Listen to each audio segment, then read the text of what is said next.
When David was 16 years old, he lit his first cigarette behind his school with two friends. He coughed. His eyes watered. It tasted terrible. He thought, why do people even like this? But he tried it again the next day. And the day after that, 40 years later, David was still smoking. Welcome back, everyone. In today's video, we are going to follow David's story from the very beginning to the very end. And through his story, you are going to learn some really important things, plus English, naturally, 2 in 1, just by listening. You will understand how addiction works and why it is so hard to break. You will see why smart people, good people, keep doing something even when they know it is hurting them. You will learn the words and phrases that we use in real life when we talk about habits, health, and change. And most importantly, you will see how David finally quit after 40 years of trying. So stay with me. This one is a good story. Let's go. David grew up in a small town. His father smoked. His uncles smoked. Most of the men in his neighborhood smoked. So when he was a teenager, smoking did not look dangerous to him. It looked normal. It looked like something adults did. And at 16, David really wanted to feel like an adult. That first cigarette felt awful. But the feeling of being included, of standing in a circle with his friends, laughing and talking, that felt good. And slowly, without even realizing it, the cigarette became connected to that good feeling. This is actually how most habits start. Not because something feels amazing right away, but because it gets connected to something else that feels good. The brain is very clever. And sometimes a little too clever. By the time David was in his 20s, smoking was just part of his life. He did not think about it much anymore. He woke up in the morning and had a cigarette with his coffee. He drove to work and smoked in the car. When a meeting was stressful, he stepped outside for a cigarette. After lunch, a cigarette. After dinner, a cigarette. Smoking became part of everything. Coffee, stress, driving, even silence. That is the thing about habits. They attach themselves to other things. They become a package deal. You do not just crave the cigarette. You crave the cigarette with the coffee, the cigarette after the meal, the cigarette during the hard moment. They travel together, and that is what makes them so difficult to remove. David was not a careless person. He was actually quite responsible. He had a job he was proud of. He had a family he loved. He paid his bills on time. But every single day, he smoked around 20 cigarettes, one every 45 minutes or so, like clockwork. His wife noticed before he did. She started leaving little articles on the kitchen table, things she had read about lung health, about what smoking does to your blood over time. David would glance at them, say something like, yeah, I know, and pour himself another coffee. He was not ignoring her because he did not care. He ignored her because he did not want to think about it. There is a difference. When something feels too big to face, sometimes the easiest thing is to just look the other way. Psychologists actually have a name for this. It is called avoidance, and it is incredibly common.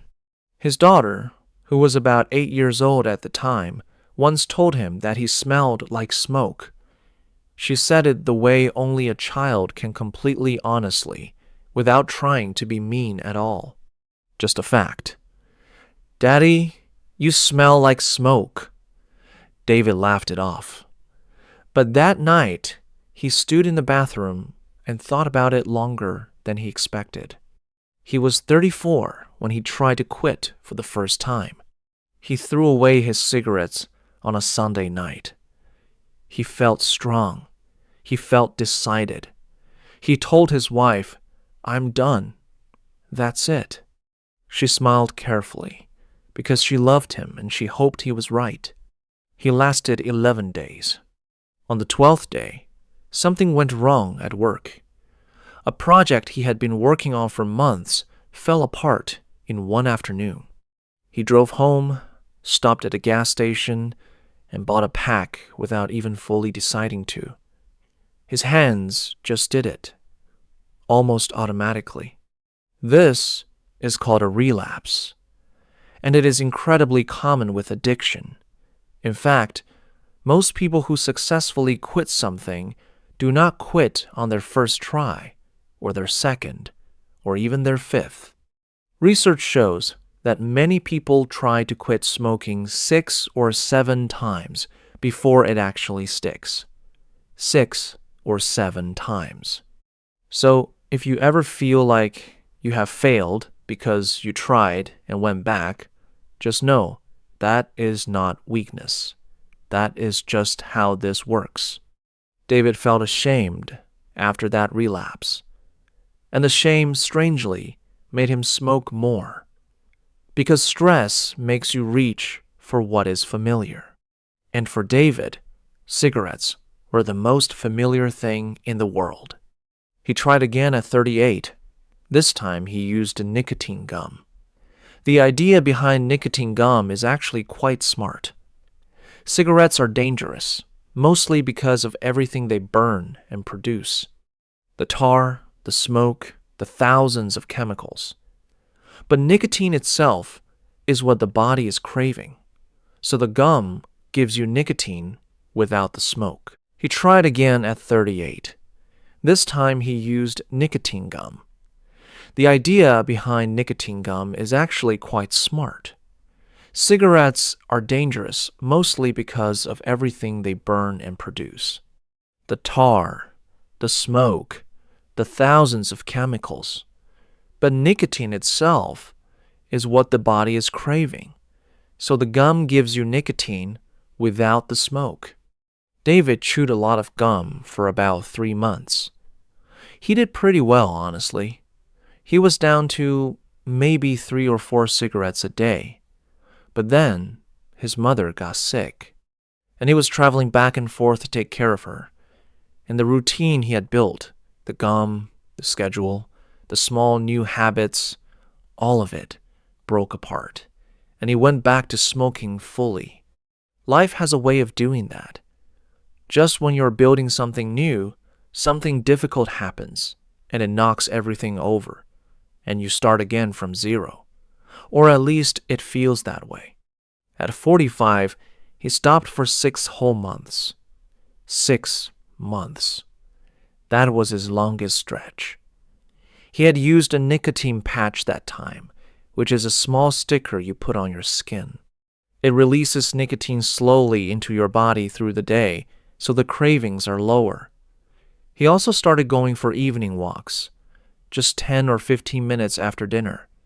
Nothing intense, just walking. Those walks actually helped a lot. Not because walking cured anything, but because it replaced something. Remember how we said habits attach to other things? After dinner had always meant cigarette for David. His brain expected it. But when he started walking after dinner instead, he gave his brain a new after-dinner activity, something to do with his hands, his body, his restlessness. He felt genuinely good during those 6 months. His breathing got easier. His coffee tasted better, which sounds strange but is actually real. Smoking affects your sense of taste and smell, and when you stop, food and drinks start to taste different. He slept better. He saved money. He could walk upstairs without feeling it in his chest. But then a very stressful period hit at work. Long hours, difficult people, pressure, every single day. And the old voice came back. Just one. Just to get through today. 1 became 2. 2 became a pack a week. A pack a week became where he started. David was 53 when everything changed. He went to his doctor for a regular checkup, the kind he had been putting off for 2 years because he was busy, or at least that is what he told himself. The doctor listened to his lungs, looked at the results, and said something very calmly. She said his lungs were showing early signs of damage.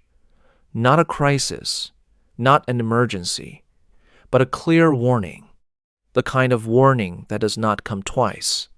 David sat in his car in the parking lot for a long time after that. He did not cry. He did not make a dramatic decision. He just sat there and felt something shift quietly inside him. He thought about his daughter, who was now grown up and getting married the following year. He thought about hopefully being around for grandchildren one day. He thought about how tired he was, not just physically, but of the whole thing, of needing something, of planning his day around when he could smoke, of feeling controlled by a small white stick. He was tired of it, genuinely, deeply tired. This time, David did things differently. He did not just throw away his cigarettes and hope for the best. He talked to his doctor properly. He joined a small support group, which was just a few people who met every week and talked honestly about how things were going. No judgment, just people who understood. He told his daughter what he was doing, and she, without making a big thing of it, started texting him every few days. Just small messages. "How's it going, Dad?" That was it. But it meant a lot. He kept walking after dinner, even when he did not feel like it, even when it was cold, even when the craving was loud and uncomfortable.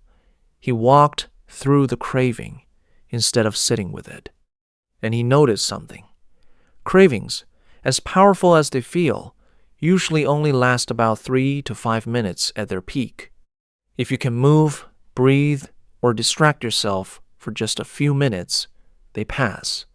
They always pass. He changed small things in his environment too. He stopped sitting in the chair in the backyard where he had always smoked. He rearranged the furniture a little. It sounds almost silly, but our brains are deeply connected to physical spaces.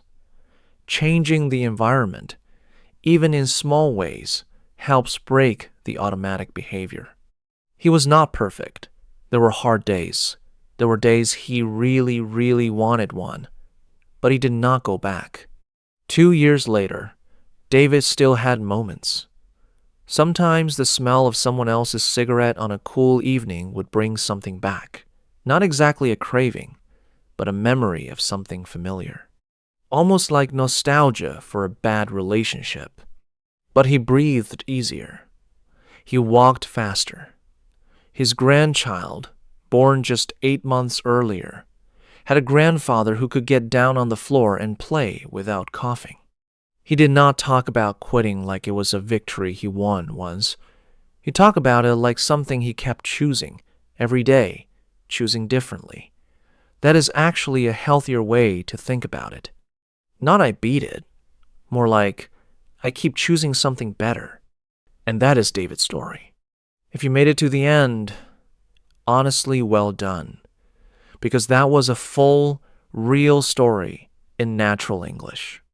You heard words like addiction, relapse, cravings, avoidance, withdrawal, an environment used in real context, not in a list, but in a story where they actually made sense. That is how language sticks.